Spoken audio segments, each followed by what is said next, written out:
Aprende a programar edición de verano. Muy buenos días a todos y bienvenidos al episodio número 45 de Aprende a programar, el podcast. Un programa donde hablaremos de todas las herramientas, lenguajes de programación y buenas prácticas que utilizo en mi día a día. En el día de hoy voy a hablar sobre una herramienta que puede facilitarte muchísimo la vida en tu trabajo diario.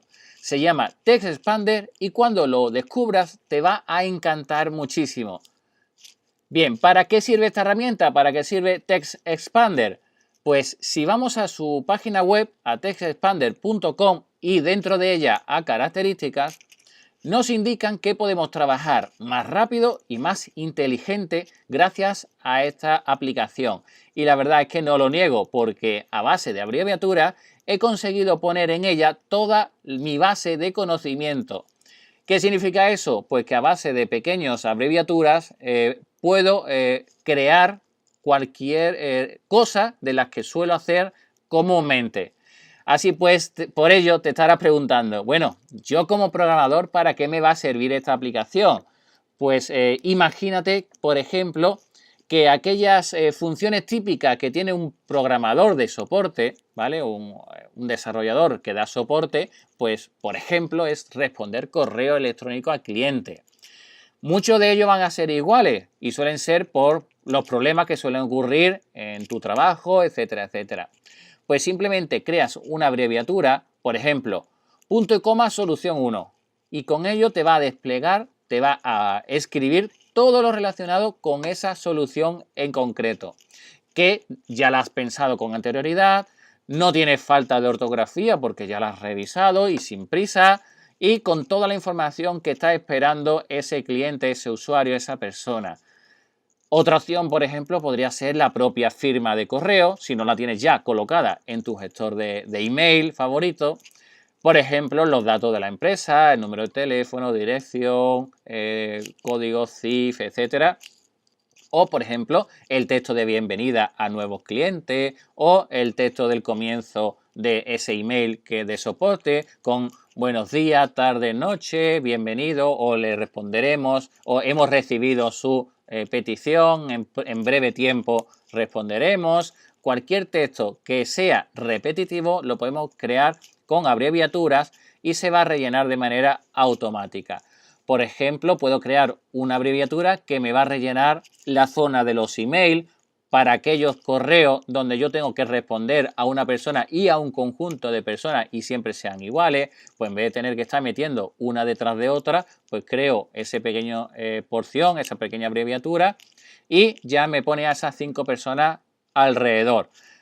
Imagínate, por ejemplo, para nosotros en nuestra empresa nos ahorra un mínimo de 5 horas a la semana trabajando con TextExpander, que parece una tontería eso de utilizar pequeña abreviatura, pero a la larga se nota muchísimo.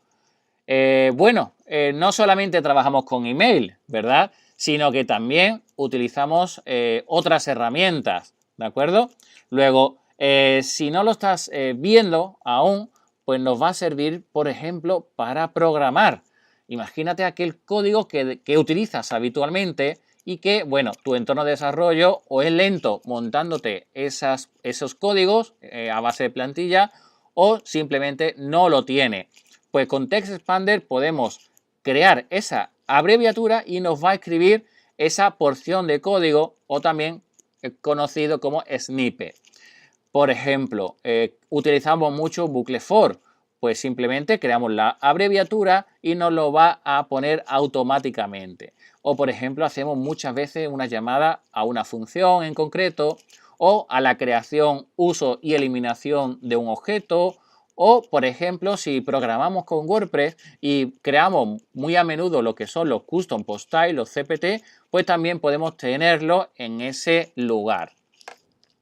Además de cuando estamos programando, pues en muchísimas ocasiones lo que hacemos es documentar, crear presupuestos, escribir proyectos o textos relacionados con un proyecto o incluso formularios que tenemos que rellenar.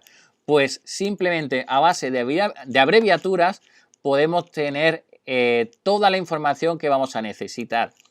imágenes con diferentes logos o códigos que vamos a necesitar, códigos HTML que vamos a necesitar, código JavaScript, código CSS, el pie de página o la cabecera que solemos utilizar para ponerlo, las imágenes de fondo, los textos de comienzo y de fin, de intermedio, textos legales, etcétera, etcétera. Es decir, en un solo sitio vamos a tener toda la base de conocimiento que vamos a ir guardando con el tiempo y lo vamos a tener en ese sitio reservado y almacenado para poder utilizarlo en cualquier momento, porque ese código no solamente se guarda en mi ordenador, que está para Mac y para Windows, sino que también se guarda en la web. Y bueno, esto es todo en el episodio de hoy de Aprende a Programar, el podcast. Muchísimas gracias por escuchar este podcast sobre programación. Muchas gracias por estar ahí, por hacer me gusta en YouTube, en Facebook, en Twitter, en LinkedIn, en iBooks, en Spreaker, en Google Podcast, en iTunes, bueno, en cualquiera de los sitios que estamos poniendo este podcast, de verdad. Muchísimas gracias, porque sin tu apoyo esto no sería posible.